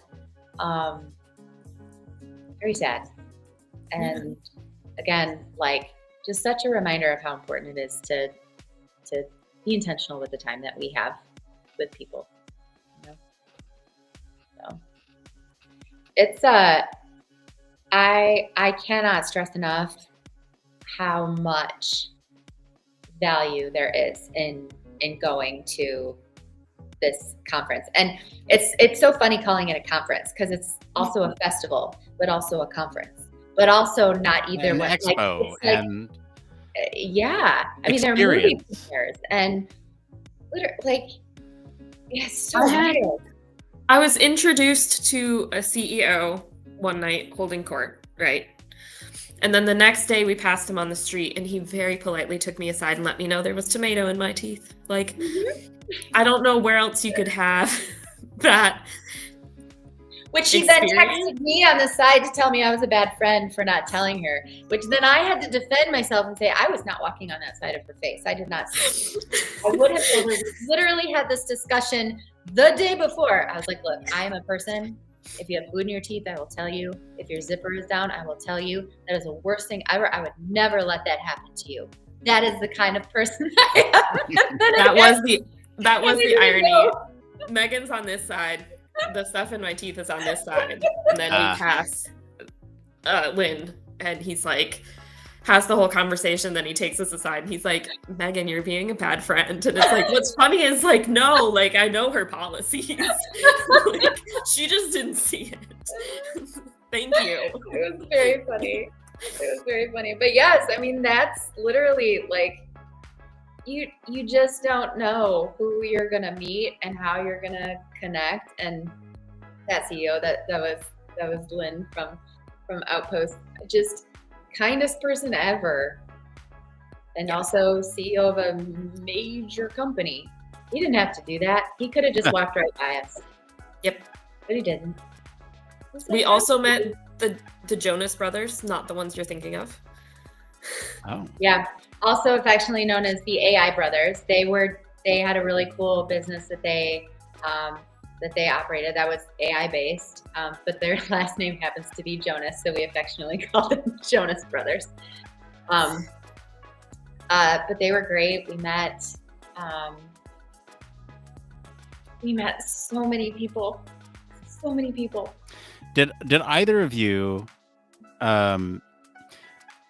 I'm anticipating this question from folks who watch and listen, based on the audience. Did either of you experience imposter syndrome at any point during this conference, and how did you deal with it? Big time. Erin will probably tell you that there's no way that was true, but yes, big time. That's true. I'm pretty good at faking it, which you have to do. You have to. It's the only way to move through it. But there were the first couple of days that we were there, we attended some really defense specific events. I am relatively new to this space. As you mentioned earlier, my background is 20 years of ed tech, and just a year ago, I switched over to working on projects for the Navy. I mean, literally, you want to talk about drinking from a fire hose? I am drinking from 15 fire hoses coming from 15 different directions and trying to not die in the process. It's a lot, So, it's not just about being new to the space. It's about being new to the people in the room and feeling like, are they going to take me seriously? Do I even have any kind of credibility in here?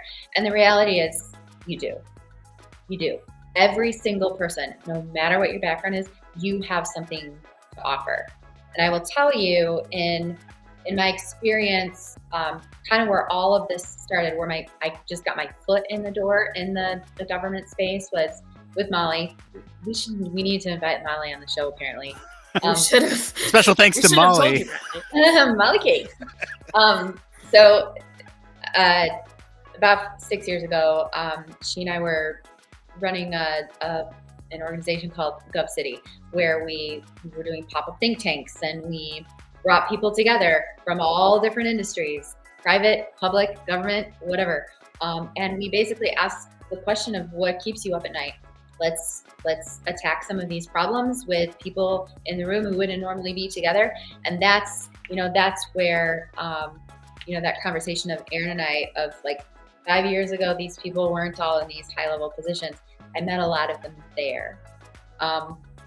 But the thing that made me personally stick out to that group was when I went in there, I was just an educator. But the fact is what you pointed out earlier, Nick, as an educator, my pathway through psychology, understanding brain science, understanding how metacognition works, understanding how we communicate together, all of that is basically just retitled from what you learn in human factors. And so my ability to approach problem solving was very unique in that original space. And so that gave me a different kind of value than I even realized was so critical at that time.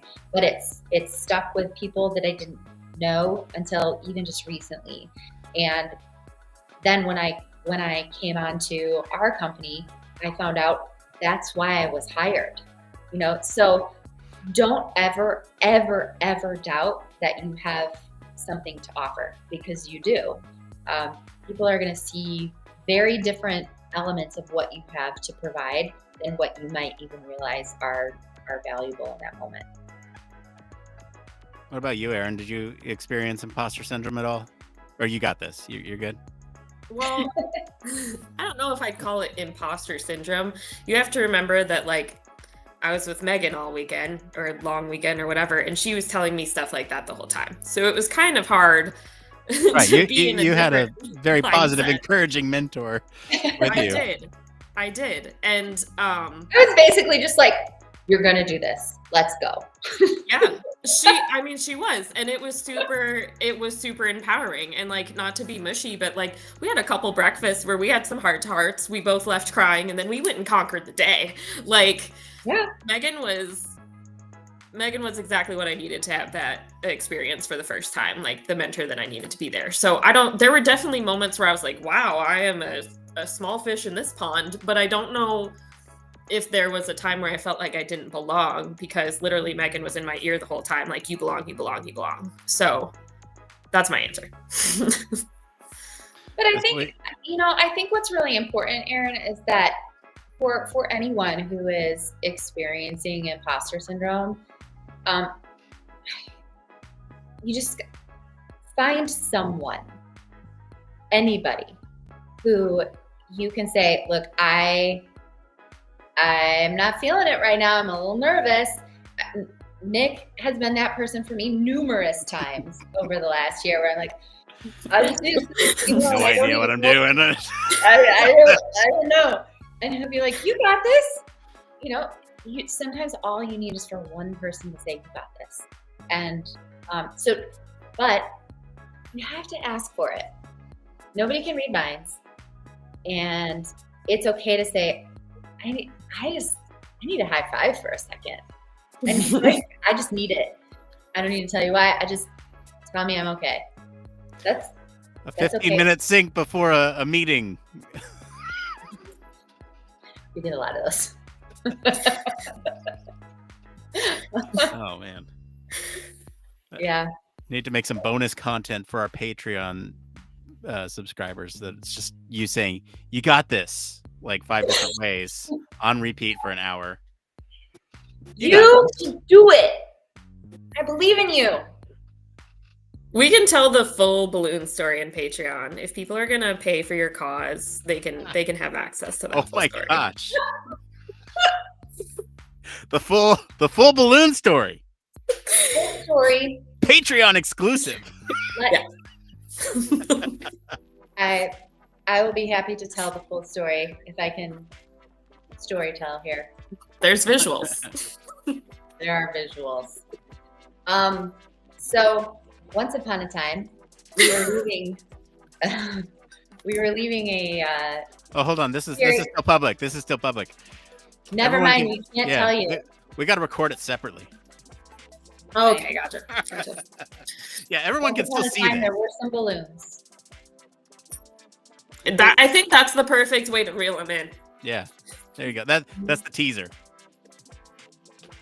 Yeah. There No, you go. I'm so jealous of you because there's so many Star Wars things that come out of South by Southwest that I'm just like, oh come on, I want to go, we'll go, and that's my selfish part. But then and for me, it's always been about the entertainment aspect, at least, and then slowly hearing both of you talk about your experience makes me realize that I want to go for other reasons now. Well, I don't think anybody really realizes how much there is to do. It's really easy when you hear about South by to be focused in on just like, I'm going to go for 3 days for a music festival and hear as many performers as I can.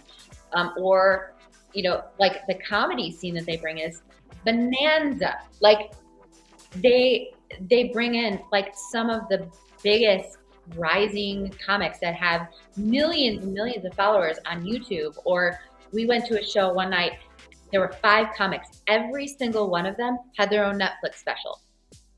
Like, what? Wow. And it was free. Yeah. Like, what? Well, free with the pass, right? Free with the badge. Free with the pass, yeah.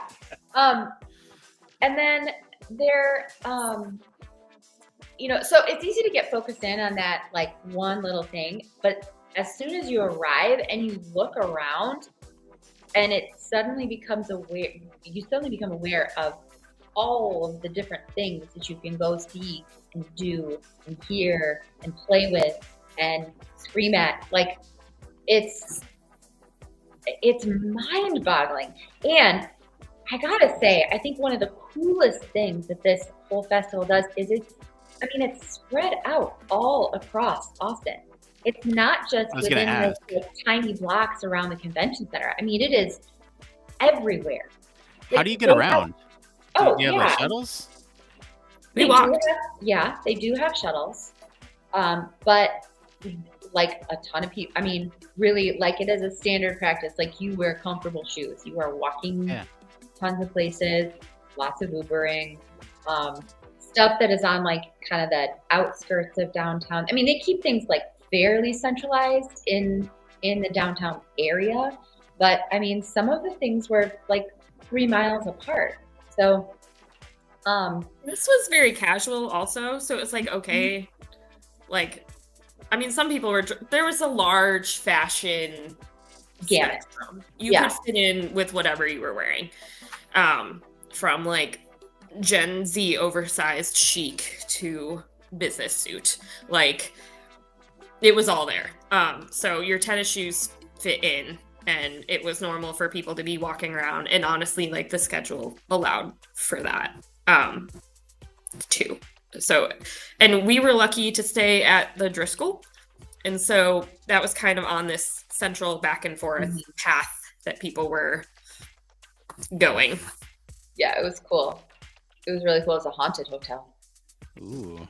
Yeah, I feel like if you have things that spread apart and the way that you're describing it, like you turn a corner and you see this thing, or you go, it feels like there's plenty of opportunities for those pop-up experiences that you're just not expecting.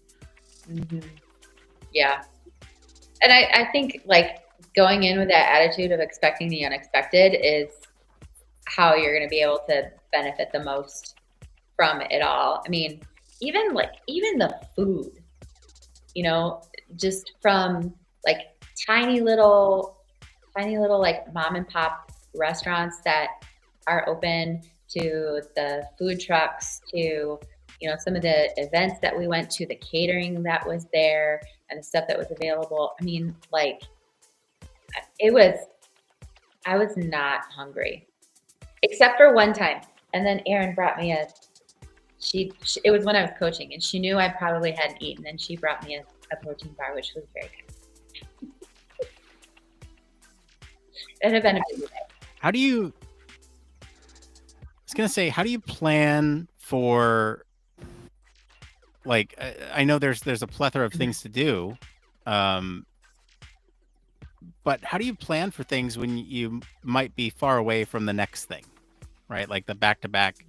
So typically what we would do is at night before bed, I would lay in my bed and scroll through every single event that was coming the next day, and you could like add it to your favorites.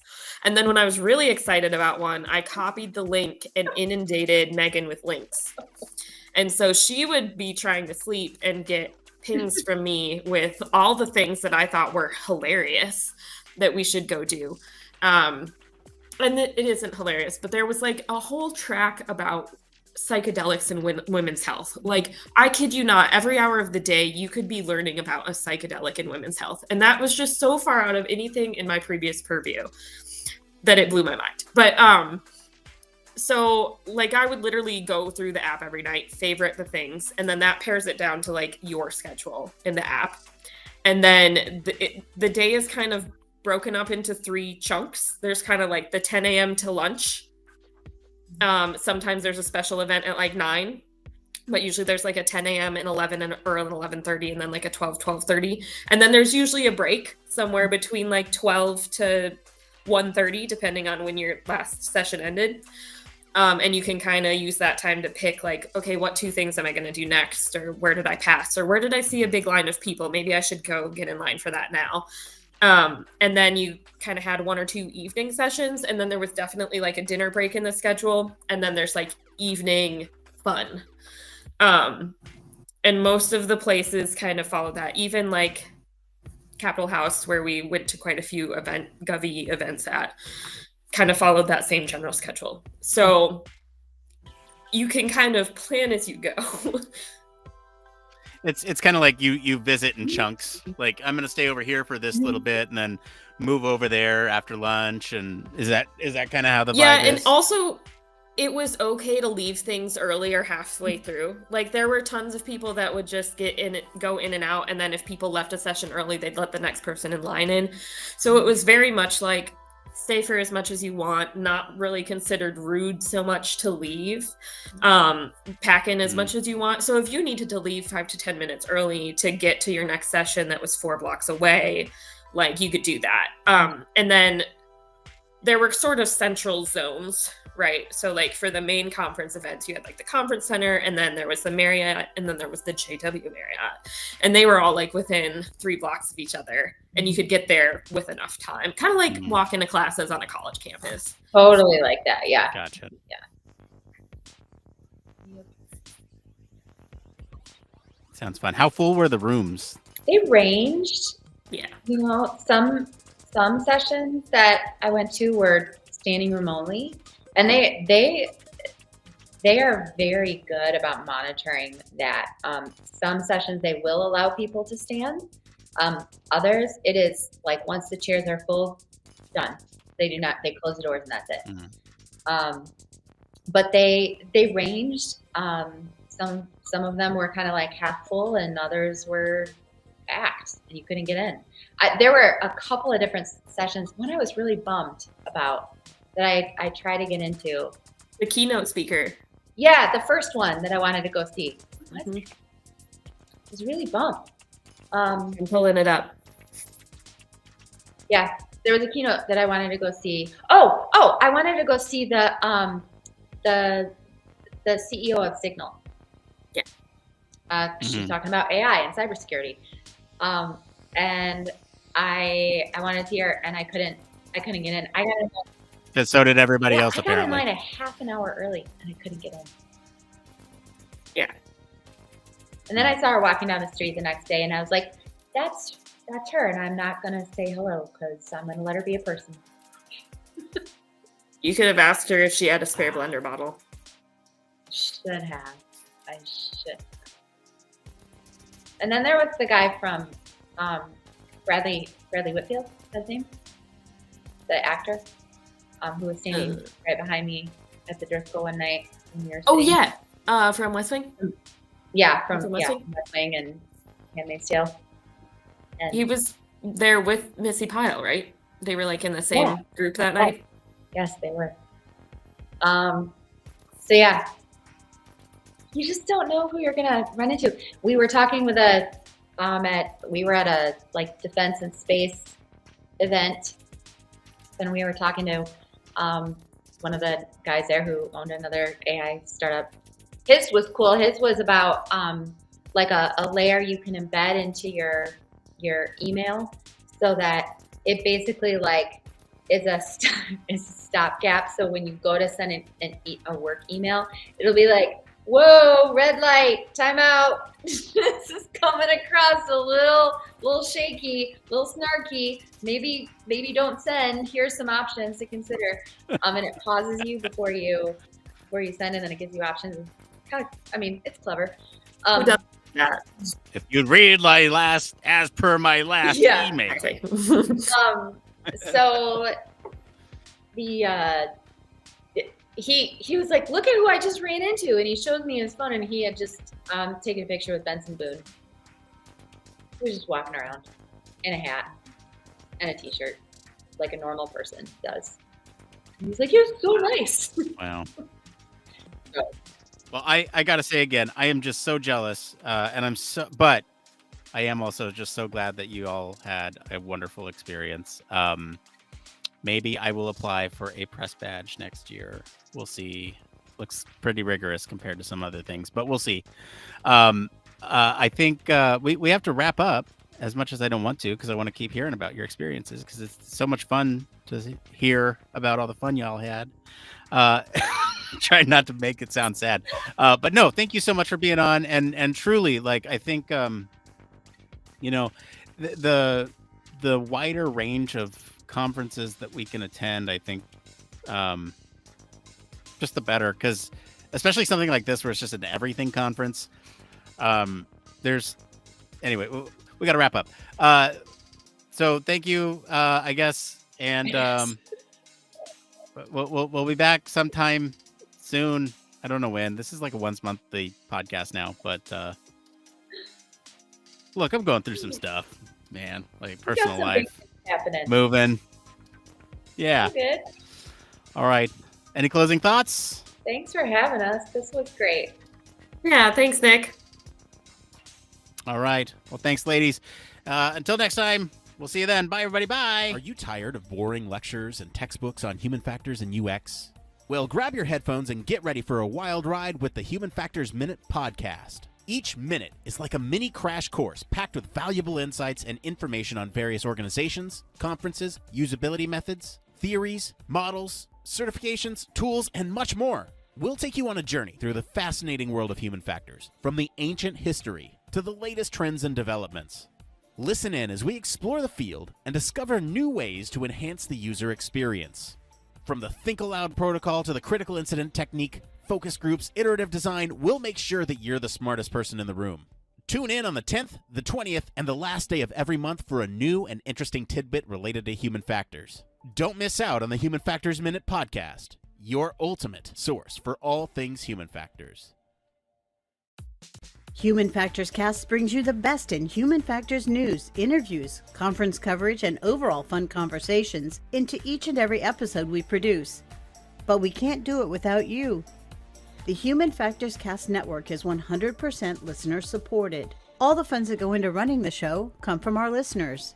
Our patrons are our priority, and we want to ensure we're giving back to you for supporting us. Pledges start at just $1 per month and include rewards like access to our monthly Q&As with the hosts, personalized professional reviews, and access to the full library of Human Factors Minute, a weekly podcast where the hosts break down unique, obscure, and interesting human factors topics in just 1 minute. Patreon rewards are always evolving, so stop by patreon.com/humanfactorscast to see what support level may